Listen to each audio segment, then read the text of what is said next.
Sa pantalan na nagpalipas ng gabi ang mga pasahero sa Manila North Port. Na-delay kasi ang biyahe nila dahil sa masamang panahon.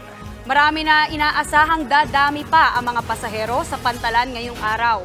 Para sa ibang detalye, nagbabalita mula sa Manila North Port si Dave Abuel. Dave, kamusta na ang lagay ng mga pasahero dyan? Jess, Maui, dagsa na nga ang mga pasahero na babiyahe pauwi ng kani-kanilang probinsya rito sa Manila North Port Terminal. Marami sa kanila nagpalipas ng gabi matapos madelay ang kanilang biyahe na dapat ay kahapon. Kabilang sa mga na-delay ay ang biyahe ni Wilmer na pauwi ng Bacolod. Dahil daw sa sama ng panahon, inabisuhan daw sila na ngayong Biyernes ng gabi marireschedule ang kanilang biyahe. Wala tuloy silang magawa kundi magantay na lang dito sa terminal at magpalipas ng gabi kahit hindi komportable. Dagdag gastos pa raw kasi kung babalik sila ng Bulacan.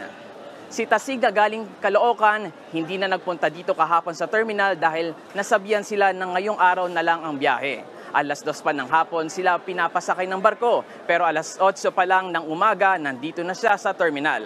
Pero kinakabahan siya dahil baka mausog na naman ang kanilang biyahe.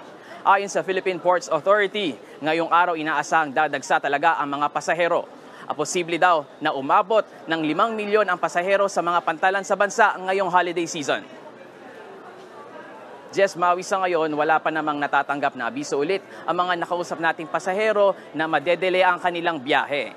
Panay naman ang panawagan ng pamunuan ng terminal sa mga pasahero na huwag magdala ng mga pinagbabawal tulad ng matutulis na bagay para iwas aberya sa mga terminal. Jess, Maui. Maraming salamat, Dave Abuel. Mga kapatid, Lucy Cruz Valdez po, maging maalam at may pakialam sa mga napapanahong balita sa bansa.